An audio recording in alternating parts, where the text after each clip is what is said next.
All right, everybody, welcome back to another episode of the Humble and Hungry podcast with DeVentri Jordan. Sir, we're back at it. This is we're starting to get a pretty big catalog going here, and just when I thought I figured out what we were doing, you throw a curveball at me. I know, man.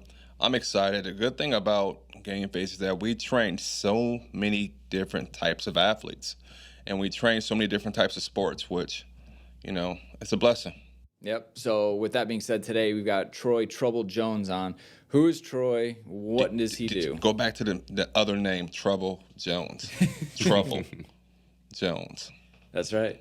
Yeah, he's a Muay Thai fighter. He's been one of our clients for about 5 years now. He's been with us. We've been with him on his journey. He's a guy who is a great person, and if you meet him, you wouldn't think he was a fighter. He's just a great person. Can confirm. So Troy, super excited to have you on the podcast. Obviously, welcome in. It's gotten to know you a little bit since GameFace and Lifetime joined up. So I'm going to throw it to you right away. Is how do you know GameFace and DeVentri? What is your perspective on this? So when I moved back from Thailand, I just wanted to add some more like different style of training so I can get because I played college football and I played football my life, so I've had that explosive training and I was missing that as part of my development. And I knew Antoine, which was when he was one of our coaches at the time. Yep. In Brooklyn Park. And then Antoine went somewhere else, and then I just stayed with GameFace with DeVentri and Nico.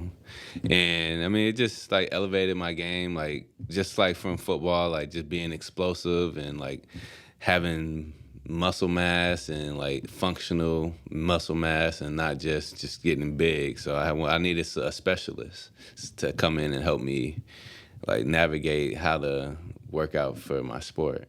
So you were referred essentially through a connection to GameFace. Mm-hmm. You walk in, you're in Brooklyn Park. It's a pretty big facility at that point. Yeah. You meet DeVentri. What's that like?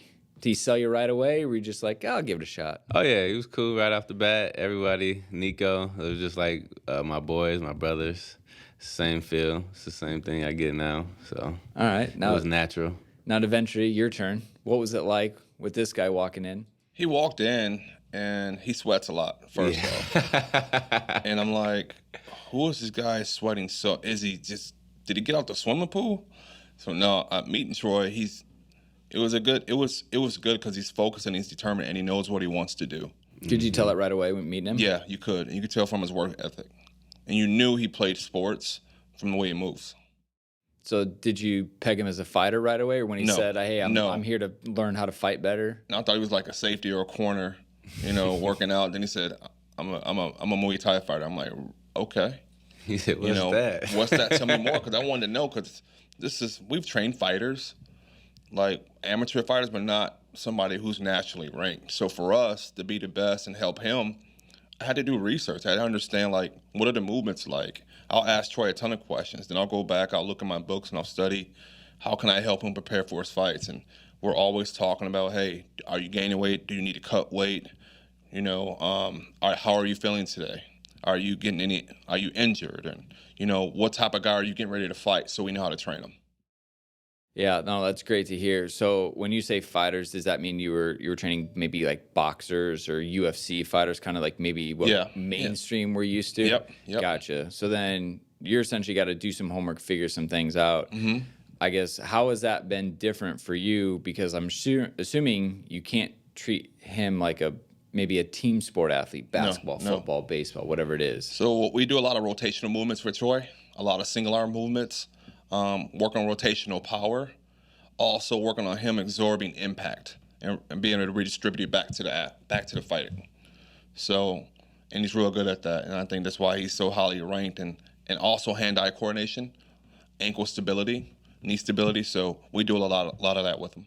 Gotcha. So Troy, I guess coming to GameFace back then, were you already ranked? Where were you at in your career at that point? Had you been fighting professionally for a lot of years? I guess just kind of take us to that point in time and where you're at in your career.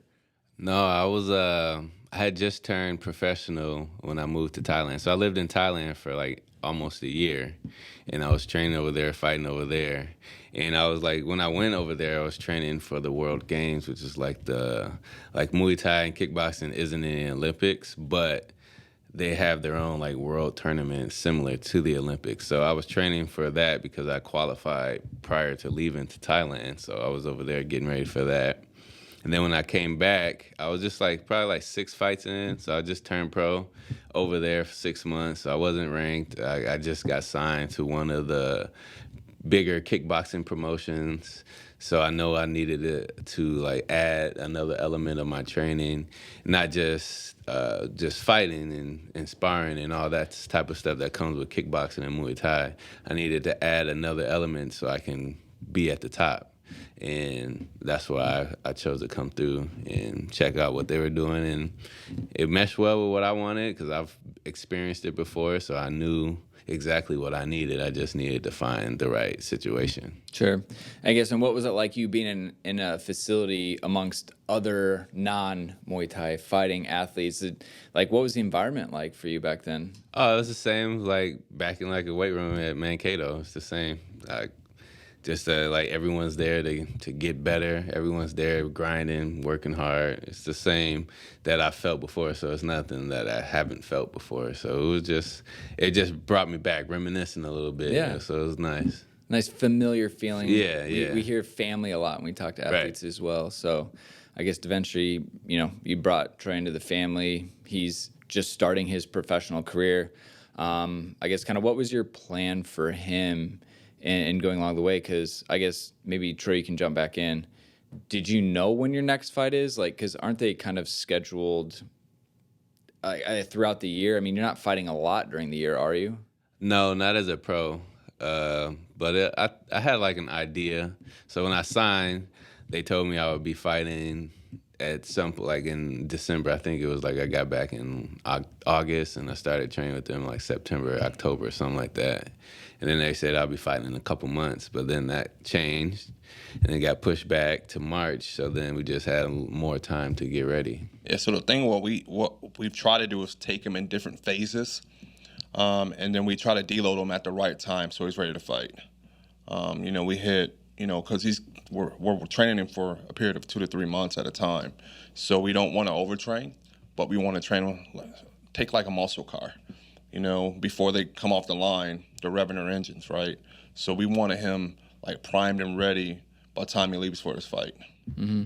Is there a lot of weight gaining and cutting in your sport? Yeah, I would say you try to minimize the weight gaining in between. But yeah, I do cut some weight. I do a lot more dieting than I do cutting. So it's like a difference. So I cut water like that last week, maybe 5 to 7 pounds of water weight that last week before I fight. But up until then, I'm dieting down. So I try to get, if I'm 20 pounds over, I try to be 15 pounds or down 15 pounds by the week of my fight.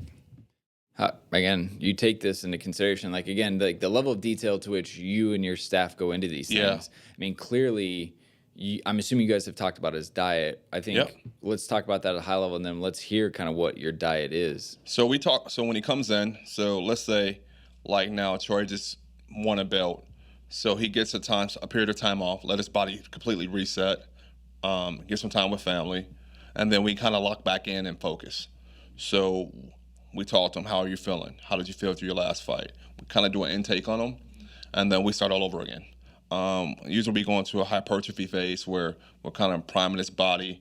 We hit a strength phase, then we hit a dynamic effort phase. Then we go into a deload, and then there's a lot of cardio going into his next fight because he's trying to cut weight, but also we want to go into anaerobic exercises so that when he's out there fighting, he's not grasping for air, and he understands how to breathe. In the Lamaze, we call it the Lamaze position. So we talk about that a lot. So I can tell you we've had some workouts where I'm, he'd be on a verge of passing out. I think he's going to beat me up, but. Yeah, stop bike. And the cool thing is recovery because being here now, we have everything. Like Troy being a fighter, like some of these basketball players, he was going here to get recovery done, going here to do this, going here to do that, to maintain. So now really, he doesn't have to go anywhere. We have everything that he needs under one roof. Yeah. Awesome. So Troy, it sounds like the diet is something you've really dialed in as a part of your performance. So is it maybe there's multiple prongs to approach. You have obviously your Muay Thai training. You've added in the sports performance training, recovery, nutrition. Talking about nutrition, do you feel like you're on a special diet? What is kind of your diet going to these things? And how did you land on the current diet that you're on? So my last fight was my 71st fight. So I've been through it enough. I've experimented with a lot of different things. I've been vegetarian. I've been vegan. I've done fish only. I've done all of it. So now I have like a good approach to my method of how I want to lose weight. So now I usually cut out red meat. Just have like chicken, salmon, shrimp usually, and then a lot of green vegetables. Power 5, it was broccoli, Brussels sprouts, asparagus, spinach, and kale. So I have all those in, and I've cut down on my carb intake, so like rice and stuff like that, bread. I don't eat a lot of it. I get my carbs from either the vegetables I'm eating or some fruit. So, and then intermittent fasting as well. And then I run a lot too. Mm-hmm. So I run about 5 miles every day. So that everything and just helps me just keep cutting down. I try to lose about 2-3 pounds a week. So if I get 10 weeks or 8 weeks, 2-3 pounds a week, that's perfectly fine. So then what about normal? Do you feel like you have like a normal diet when you're not cutting, like those months leading up to it? Or have you found that restricting certain items helps you? I've done it both ways. Yes, he has. Yes, he has. So I've gotten really big before, and it sucks to get back down. And then now, like as I'm gotten older and I've figured out my body and stuff, like I can have days where I can have like stuff that I actually want, like go to Chipotle or Five Guys or something like that. So I can have 1 or 2 of those days a week, but primarily I'm in a routine. I try to keep it pretty similar to what I've been doing, so I don't get too big and I don't stay too small. What a great problem to have, DeVentri. I know. Like I'm sitting here like Chipotle, Five Guys. Yeah. Five Guys. Is today one of those days? Can we go to Chick-fil-A? Does Chick-fil-A have free sandwiches today? It can be. So yeah, I mean, it sounds like a part of that, right? He's got a lot of different things going on. So I guess how much do you guys try to take off his plate so that he doesn't have to, carry all these different burdens on his own? So like you guys being the experts in your area, I guess how much of that can you guys take off just so I'm saying he just wants to show up and you guys take it from there? All Troy has to do, nutritionally wise, he's just different. He understands what he needs to eat. He has a wonderful wife that also stays on top of him about his nutrition. But performance-wise, Troy, he knows when he walks in, he doesn't have to think about anything but just perform. And he does it at a high level, and he takes his craft seriously, which makes it easier for us. And so, like for him being a nationally ranked fighter now. World ranked. Yes. World ranked. Hey, I'm on world side, DeVentri. World ranked. Get it right. World I've ranked been number fighter. 1 here. Yeah. Yeah, he's number 1 in the U.S. Been there. So we take it more seriously because we want him to keep that status. And he's worked for it. He's worked his tail off to get to where we're at, just like where we're at. So, we use that approach, meet athletes where they're at. You know what I mean? So, Troy's an exception to the rule. Yeah. And especially from him transitioning from football to fighting. You get a lot of people that try to do that, and they're not successful. Yeah. How was that for you? So, I guess it sounds like football was your main sport. You played in college, it sounded like. I guess just talk through your kind of sports career in general. Multi-sport athlete, maybe growing up? Oh, yeah. I played football, basketball, ran track. Not basketball. Break your ankles. In Minnesota? Yeah. I went to Park Center, so that was another. He had trained a lot of people that went to Park Center, so I kind of knew like Heather and Jordan Salas, and they all Quentin Quentin, Monty, all those guys. They all told me GameFace is a really good place. But like growing up, I played all the sports, like every major sport. Obviously, every kid who plays sports wants to go to the highest level they can, and I thought that the same for me. But when I graduated, I didn't pursue football anymore. Just didn't feel like I didn't have the passion to drive for it anymore. So then I was just working out. Like I wanted to get really big. So I got up to like 230, just lifting weights.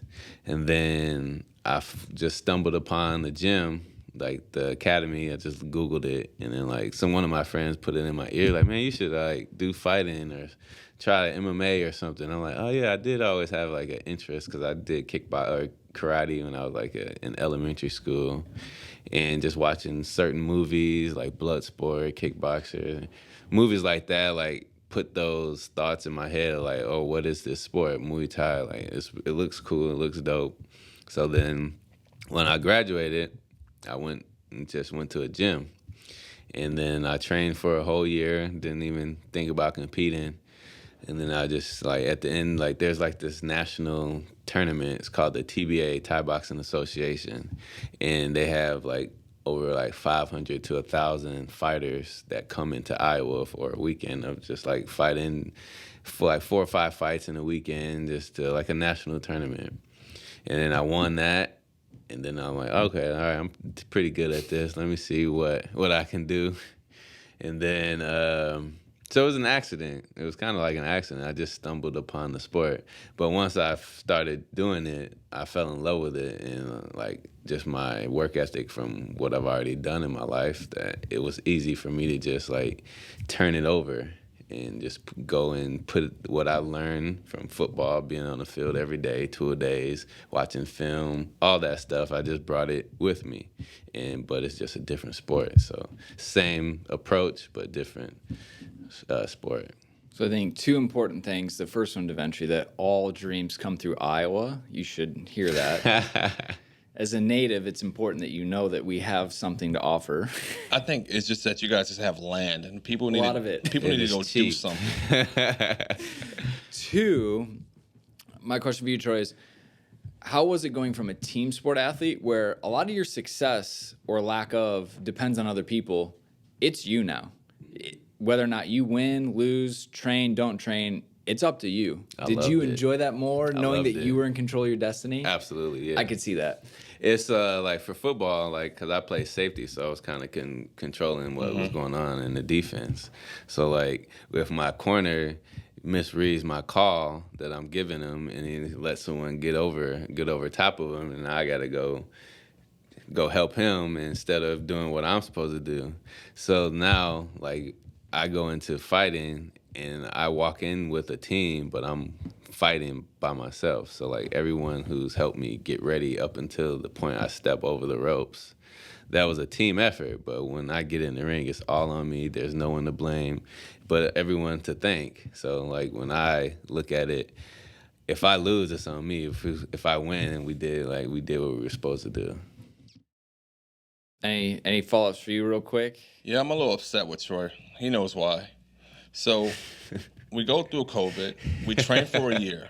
Yeah. He gets his fight lined up, right? It's a title fight. And we talked about this. He says, hey, DeVentri, I'm going to let the fight go for a little while. I'm not going to knock the guy out right away. I turn on the fight, and it's over in like 10 seconds. Or if Troy kind of lay in wait a little bit, maybe Padilla's attack coming through. Oh, another big right hand. Oh, trouble puts him down with it. It was like a minute 30.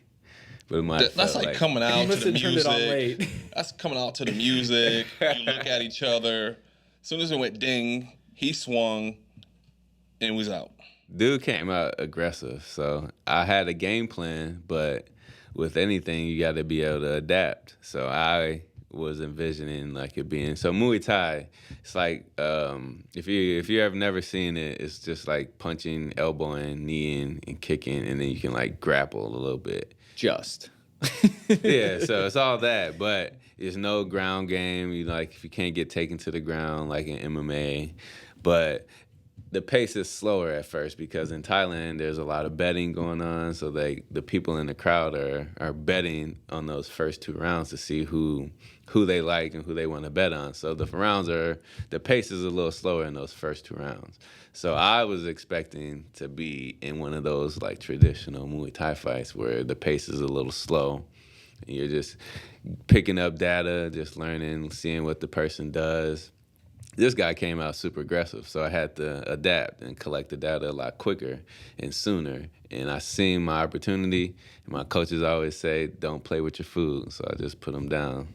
Quick. Okay. It was like the guy never trained. He was good, though. He was ranked in the world. He was top 10, and his record was, 31-4. So he was a good dude. It's just, I'm better. Look, he probably tried to come out with something different. It's all, tactics, probably trying to surprise you. He did 'cause you had surprise a me. game plan. I had a game plan going in, and he Dropped his hands. And yeah. so I kind of want to talk about this because I think this is a unique, when we talk about competition with like Quentin and our basketball guys and even the football guys, you line up, it's me versus the guy across the line. Yeah, kind of. What is it, I guess, like for you, kind of like you got the music, you get into the ring. I apologize. Okay, ring, good. Mm-hmm. I guess like kind of walk us through the feelings and the emotions it is for you, because just like another athlete, you can't get caught up in the moment. You're there to do a job. You've watched the film. You've prepared your plan tactically. But I guess like, what is it like for you being a fighter, quote unquote? You're still an athlete there to compete in your sport. Mm-hmm. I mean, you got to feel confident. I go in with the ultimate confidence because I deserve to have that confidence because I put in the work. So me walking down to the ring, I'm feeling myself. I'm in my bag, is what the kids would say. I'm in my bag. And I just feel like every time I get closer and closer, you can even hear this from Mike Tyson. Every time I'm getting closer and closer to the ring, I just feel more invincible because like I know I put in the work. I know I've trained super hard. I know I'm skilled because I wouldn't be here if I wasn't. And like you enjoy the moment. Like you don't get many opportunities to fight. Like you have to, like same with any sport. You shouldn't be too high, you shouldn't be too low. You should be trying to be in the moment and enjoying it and just like letting it come. Like take your time on the way, say what's up to your people in the crowd, enjoy it. Like I try to enjoy it. I'm trying to get better at that because I am always about like what's next. Like I just won this, all right, who cares? All right, that's nothing. Like what's next for me? So now I'm trying to be more present, just being there and just like the competitive things, you got to be in like a savage mode. Like I want to destroy the person in front of me. I want to take his soul, literally. And even though afterwards we can be friends, but prior, I don't like nothing about you. Like, cause that's what I need to get into my zone. That's the mindset that I need to be in. And I just take that, and from the beginning of my camp, it's literally the same. Like, I just zone in, grind, and just think about destroying this dude. The psychology of this sport seems to be far more extreme than any of the other athletes you've talked about. Or maybe not extreme. How about this? Important, right? I think that it's yes and no. You got our other guys that we train, they want to be the best at what they're doing too, right? They're just in more of a team environment. I think that it gets more exposed because Troy is by himself. But all the other athletes, they want to be the best too, right? And even for them, they're fighting for a roster spot. They're fighting to get playing time. They're fighting to make it to the next level, And I think there's a lot of similarities in between fighting and what Troy does on his own versus somebody being on a team. And at the end of the day, he's in the ring, but he has a team behind him, coaching him up, telling him, hey, do this, do that, do that, do this, don't do that, don't do this. And it's going to be on him to do it and deliver that, right? Like he said, he's collecting the data. And that's what we like to do too, right? Collect data. We like to say, hey, are we doing this the right way or are we not? What do we need to modify? What do we need to change? Can we be better at doing this? And not falling for the status quo of thinking we've arrived, right? We can always get better. We can always learn something. Can't ever get comfortable. No. So, correct. I probably misspoke. I should have said psychological warfare, maybe. Yeah, that's good. I think it's the same. Because, like, when I play football, that's a team sport. And I know the guys on my defense, we all trying to destroy. We don't want to hurt them, like cause any injuries, but we want to destroy them. We want to beat them down where they give up. And it's the same. As far as, I don't know about offensive mentality, but as a defender and on defense on a football team, like that's what we wanted to do. Yeah. So I guess like kind of what goes in that preparation for you? Like I'm coming in it from like I see all the weigh-ins on TV, right? You know, some people laugh at people's face. Yeah. Some people just stand there, just rock, solid, nothing like that. I guess like what's your approach to that? Like what's your style? So that's like with anything, there's different types of people. Like I'm the type of person that I need to want to destroy you. Some people just want to go in there and have fun. Some people are more aggressive. I don't know. I think the weigh-ins is an awkward situation in itself. Yeah, you like half naked. You're half naked, just stepped on the scale. We all just like got our like sweated out X amount of pounds. Our breath stinks because we ain't had no food or drank any water all day. So like, it's just awkward. But you have to. It's all like a warfare. So I stay there. I stand. And I like try not to break eye contact and see what I can see if there's any chink in the armor. And I'm sure every person who stands in front of me like, oh, I see something. Oh, there he goes. He just blinked. So then it's just like you find whatever you need to find in that moment to help you just to keep staying confident within yourself. Does that go into like what your hair looks like? Like this, the trunks or like the color of gloves, everything else. Like, this is top to bottom, right? Yeah. You got to be fresh. Deion Sanders said, "Just look good, feel good, play good." So there you go. Prime time. Did I just embarrass myself as not a football person? So just like that, like I want to look good, I want to feel good, so I can perform good. So it's the same. Like I remember my coach, in 10th grade, told me that same thing. I had like some ankle socks on. He was like, "Man, take them socks off, go put some on." He said, "You got to look good to play good. You got to play good to feel good, or you got to look good to feel good. You got to feel good to play good." Yeah. So it's just like it's always been there for me. So it's nothing different. I like it. So I guess you've been around him now through 5 years, you said, a lot of parts of his career. How have you seen him develop, not only as an athlete, but especially off the field? Great question. Whatever the version of that is for you, outside of the ring. Outside of the ring. He has two kids now. Okay. He's a lot calmer. He's he when you have a family, you treat every day as you have something to lose, right? So you could tell that when he trains, everything is serious, and I only have so much time to get stuff done. So everything I need to do needs to be calculated. I don't have a lot of time for BS. I need to get in, get out because I got something else to do, right?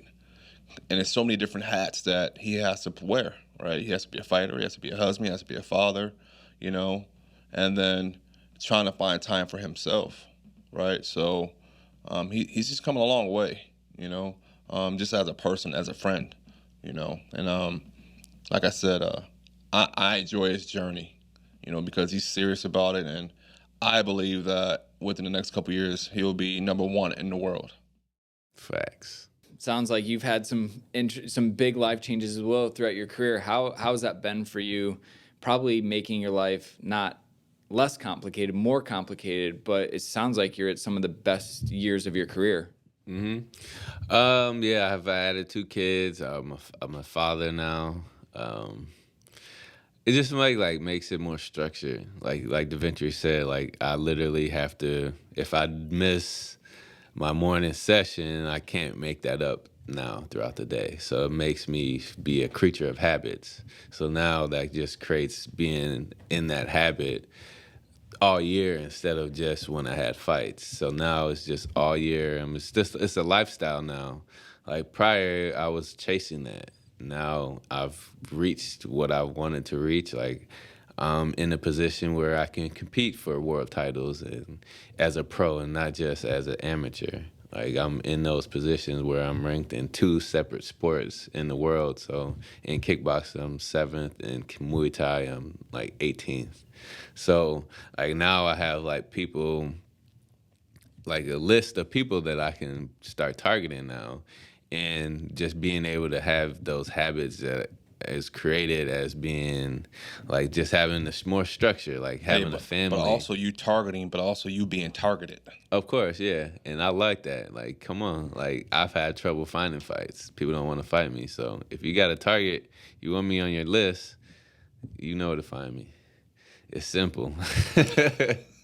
But just like having that structure, like if I miss, like say I take my kids to daycare at 9, I have to be at the gym at 10 so I can get my session in, my 2 sessions in, then I go home, eat, come to GameFace and get my second or third session in, whatever, how I'm doing in that camp. And then I pick my kids up or get some recovery time, eat again, pick my kids up, play with them, be a family, be a dad, and then put them to bed and then go back to the gym. So like I make sure I have to have those times. They're blocked off. Like they're already set. So if I miss one, I can't make it up any other time. So it just makes me be more just schedule wise, just a creature of habits. Yeah. Oh, that's impressive. It's kind of funny sometimes when we have more going on, we perform better, right? Because there's less chance for complacency or distractions. Right. And I think we've seen that across a lot of different things. So, all right, DeVentri, you want to pull out some I guess advice from Troy here? Troy, people out here that are going to hear this podcast that are transitioning, or maybe some people who are just beginning in Muay Thai and kickboxing, and you're ranked in the world, and at one time in your life you weren't. Like, what would you tell them? Stick to the basics. Learn your stance, your structure first. All the fancy stuff, it doesn't win fights. The basics win fights. Be consistent in your training. Give every training session 100%, because you don't know if it's going to be your last or if you just stop training altogether. Like, you have to love what you're doing, so that gives you the passion to keep doing what you're doing. Just give every day 100%, really. Like, because as an athlete, your window is very short. Like, you can't be an athlete for 40 years, 50 years as you can do with other professions. So you have to use every day. You have to use it 100%. If you look back 10 years, 20 years, when you're done, you look back and you be like, I could have pushed harder. That's not something you want. So that's good. That's good. Yeah. Take every day as in the moment you have an opportunity presented to you. What about from a sports performance standpoint? What is one thing that you've learned or you've adopted into your routine that you're like, I wish I knew this 10 years ago? Sleep. What about it? You gotta sleep. Your body needs to recover. So, like, if you're training as much as I train, I'm training like 3, 4 to 5 times a day sometimes. So my body is always in go mode. I'm always going. So you have to have that time to recover. And like, recovery is very important. So sleeping, being hydrated, like if you're off on either one of those, your performance takes a hit. So definitely recover. And I'm assuming you've seen and felt tangible benefits from that. Absolutely. I've been on both sides, like, because I used to work, before I turned pro, I worked 40 hours a week, and I trained like 30, 35 hours a week. So I'm like literally burning the candle at both ends. But I was younger then too, so I was like able to push through. Now I need more sleep because I'm training a lot harder, and I'm putting my body through a lot more. So I need to take my time with my sleeping and recovery, like massages and cryotherapy, ice baths, all that type of stuff. Like, you need to do that to keep your body in peak performance. So knowing that you train a lot, but like, how much sleep do you try to get a night, and do you take naps? I don't take naps because if I take a nap, I'm up later. So I try to get about 6, 7, 8 hours of sleep. So, but for my training schedule with kids, I train at 9 at night and finish about 11. I get home about 12, or get home about like 11:30. In 12, 1, I'll probably go to sleep, and I'm up at like 8:30. So I'm trying to get at least 7, 8 hours of sleep, if not 6 bare minimum. Gotcha. But it's a little different with kids. It makes it a little bit harder, but you got to make the sacrifices. So that's one advice that I would give is prioritize your sleep. So eventually, do you want to talk on that from your perspective, the power of sleep and recovery for athletes? Yeah. You know, we notice that right away when athletes walk through the door. If they're out hanging out, if they're been out all night, if they had a good night's sleep, they're playing Call of Duty all night. You know, we notice that right away. And we've had athletes that are too tight where, because they're not doing proper recovery, where we can't even train them for the day. So that's a whole day wasted, right? So for us, that changes up your programming for that week. So now we got to figure something else out. Luckily, we're good enough where we can, but we like to stick to the routine. So sleep, recovery, hydrate are very important. I would say they're even more important than lifting weights. Yeah. Very important.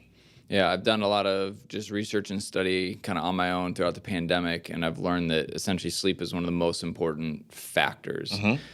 If it, through evolution, like we've gotten rid of things that, you know, have been a detriment to our ability to survive in life. But the one thing we've never been able to get rid of is we have to lay still, unconscious at night. It's biologically key to even just like normal office people, right? And cognition goes up, reactions go up, performance. I mean, that's when your body recovers, you know, in all these different ways. So I'm not going to go on and on about that, but like we can't stress enough how important sleep is for athletes. I think it's unconfirmed, so I'm scared to say this, but Usain Bolt, when he set one of his world records, he'd only been awake for 45 minutes because he was power napping right before that because it was so powerful for him and his team and stuff. So anyways, good. I appreciate you hear that. My last question is just really, like, how do you decide when you wear your belts? You know, after you win them, is it on weekends, weekdays, or do you just put up on the mantle and leave it? So I wear it probably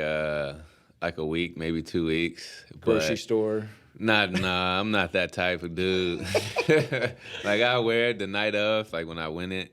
Like, this is what I say, like, I got a bad habit of like pushing it aside and wanting to get the next one. Like, I'm always striving for what's next. And now, like with this belt, because this is my first pro belt, I have like 12 amateur belts and gold medals and all that, but this was my first pro belt.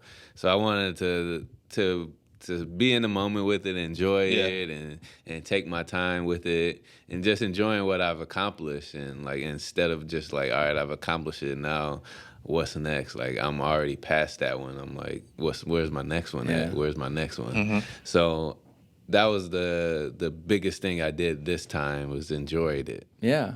Are you a shoulder sling or waist? I wear it because I ain't trying to be pushing it up. I'd rather just have it on. He let you touch it, DeVentri? Yeah, I touched it.